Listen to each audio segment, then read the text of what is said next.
Tasha Bennett, 26 years of age, lived a very dangerous lifestyle. Now, when she wasn't working as an exotic dancer, she was also making money as a sex worker.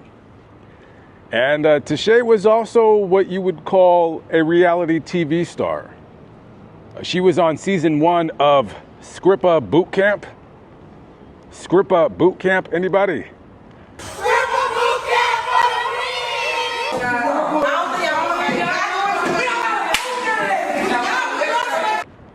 Personally, I love television programs that cast black women in a positive light.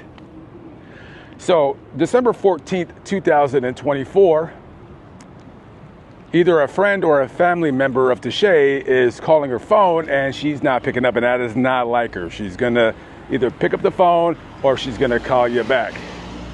And it's been some time that she has answered her phone.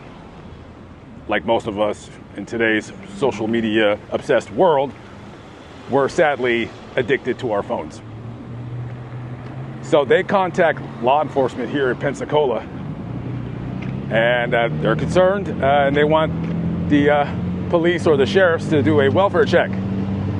So they would arrive here at this motel, the Sweet Dream Inn, and this is where they would go, and they're going to Tasha's room to see that if she's okay. When law enforcement arrives to the motel right here, they go to room 130, which is where she was registered. And when they approach the door, they notice that it's ajar. They go inside, make their presence known. Nobody answers, nobody's in the bathroom. And they discover her car parked right outside the door, along with her phone, which is inside the room. And you know as well as anybody, you're never going to just leave your car, leave your phone, and just disappear. And it was this room right here where the alleged murder occurred.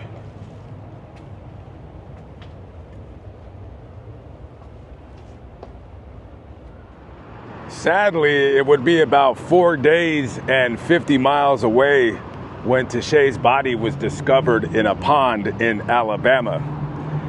And it wouldn't take detectives too long to find the culprit that's responsible in this matter, likely responsible anyways. A 120-year-old Willie Ellington, this guy right here, enlisted in the Marine Corps. Yeah.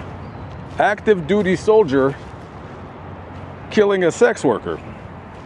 And by all estimations, it appears that he strangled her to death.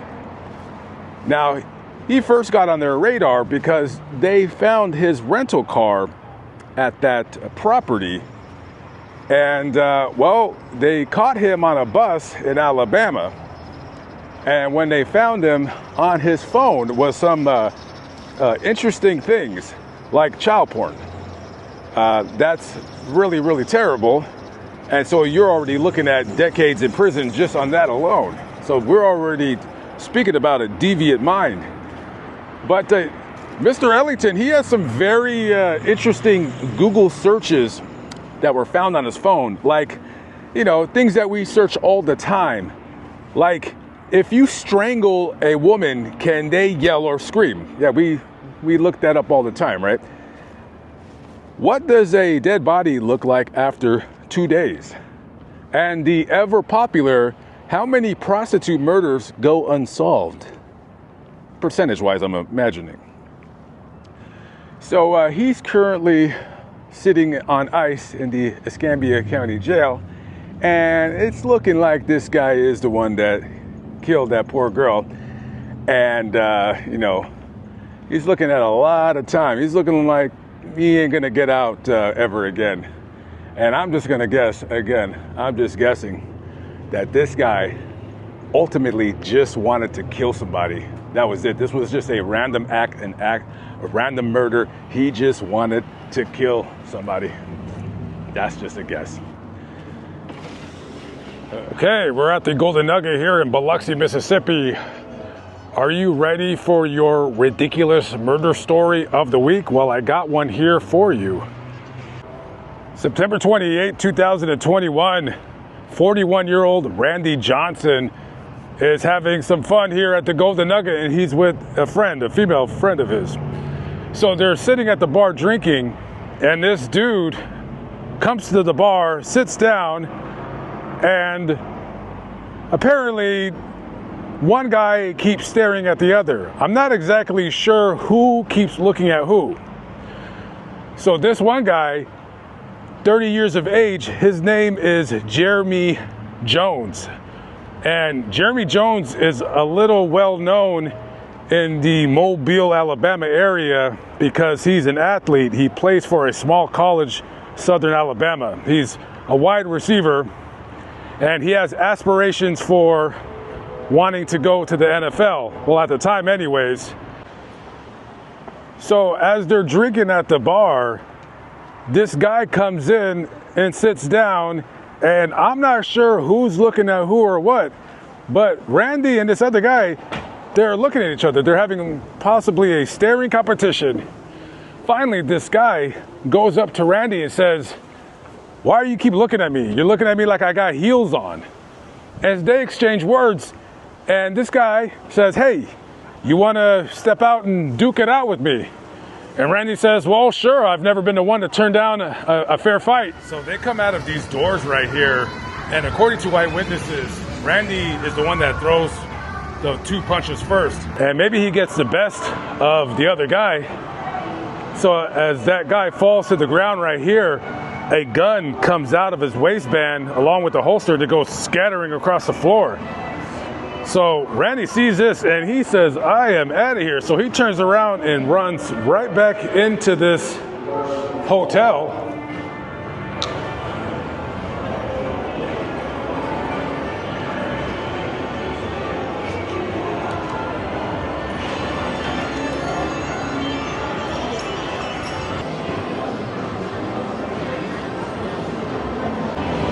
So as Randy is running for his life right through this casino floor, this guy pulls out a gun and he's chasing this guy like crazy. He's chasing him through this casino floor, and he catches him right around in this area right here. And when he falls, he pulls out his gun and shoots him shoots at him like 10 times. When he's done shooting him, he kicks him right in the head and calmly walks out like it's the thing to do. Go, he in the sky,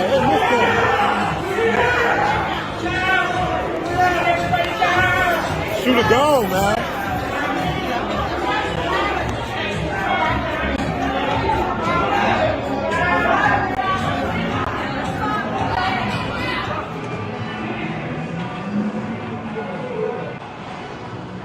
By the time 911 is called and they arrive to this casino, Randy was pronounced dead right on that casino floor.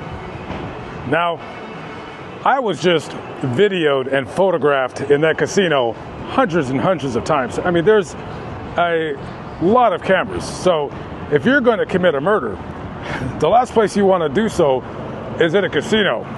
So it didn't take too long for authorities to arrest 30-year-old Jerome Jones. This guy was a football athlete. He had played for a small college, Southern Alabama, as a wide receiver. He had aspirations for going to the NFL, but looking online, his stats, 5'8". If you're a 5'8" wide receiver, you're not going to go to the NFL. I mean, you might have a chance to sign as on a practice squad, but yeah, you're not catching any footballs thrown by Tom Brady. So this guy's arrested, charged for the murder, and in 2023, he's found guilty, of course, because, I don't know, he's on video executing somebody. I mean, talk about a gross case of overkill. All because one man was looking at another. I mean, I still don't understand even just going in there and telling the story real quick. So, as I'm recording this video, last week, this Jeremy Jones character tries to file for an appeal, saying that the shooting was self-defense. Buddy, you chased down when the guy seen that you dropped the gun on the ground and he ran for his life. That's no longer self-defense. I'm imagining that there's got to be an attorney out there that's telling this dude, yeah, bro, it's no longer self-defense when you're chasing a man and he's running for his life and you're chasing him with a gun.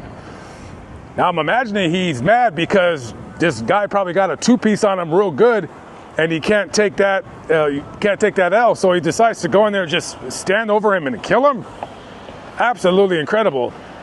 Well, I hope Jeremy Jones enjoys Mississippi prison, because he's never getting out. Like, he's never ever getting out. If you're gonna do a crime, commit a crime like that in public at a place like the Golden Nugget, yeah, you're not getting out of prison. That's a bad look on this place, because it makes them look like, you know, like it ain't safe to come over to a casino to have a good time and to, you know, spend your money. That dude is never ever getting out. Matter of fact, now that I'm talking about the story, I should probably hit him up and see if he wants to do an interview so I can ask him, like, what was his issue? Like, what was the purpose? Okay, he punched you in the face. Who cares? Get over it. Move along. You probably will never see him ever again. And if you do, ask him for another fight and keep fighting him until you win. Absolutely ridiculous. Threw his entire life away because he couldn't take an L.